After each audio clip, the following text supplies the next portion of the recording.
বর্তমান বিশ্ব বাণিজ্যে শস্যকে রাজনৈতিক অস্ত্র হিসেবে ব্যবহার করা হচ্ছে, তাই দেশের খাদ্য নিরাপত্তা নিশ্চিত করা প্রতিটি সরকারের প্রধান কাজ হওয়া উচিত মনে করেন প্রধান উপদেষ্টার প্রেস সচিব শফিকুল আলম।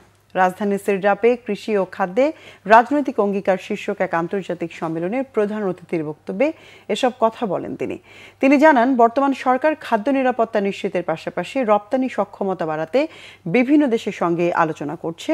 একই অনুষ্ঠানে বিএনপির স্থায়ী কমিটির সদস্য আমির খসরু মাহমুদ চৌধুরী বলেন, কৃষি খাতে সুপরিকল্পিত বিনিয়োগের মাধ্যমে বাংলাদেশকে স্বাবলম্বী করা সম্ভব।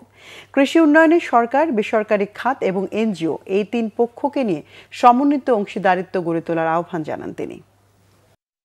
সেই জায়গায় যেতে হবে যেখানে আমি আমার পুরো দেশের সবাইকে তো আমি খাবার ইনশিওর করব এই লিমিটেড অ্যামাউন্ট অফ ল্যান্ডের মধ্যেই, প্লাস আমার এক্সপোর্ট করতে হবে। এই জায়গায় আমাদের যেতে হবে। এটা এই গভর্নমেন্ট যদি না পারে আর একটা গভর্নমেন্ট আসুক, যেই আসুক, ওইটায় যাওয়ার জন্য আমার যা পলিসি আমার সেটা এনশিওর করতে হবে। যেটা ভয়াবহ রূপ হয় যে আমার মার্জিনাল যারা ফার্মার আছেন তারা অ্যাফেক্টেড হন, তারা আর দামটা পান না। আমাদের ওই স্বয়ংসম্পূর্ণ হতে হবে এবং অ্যাট দ্য সেম টাইম তাকেও আমার প্রোটেকশন দিতে হবে।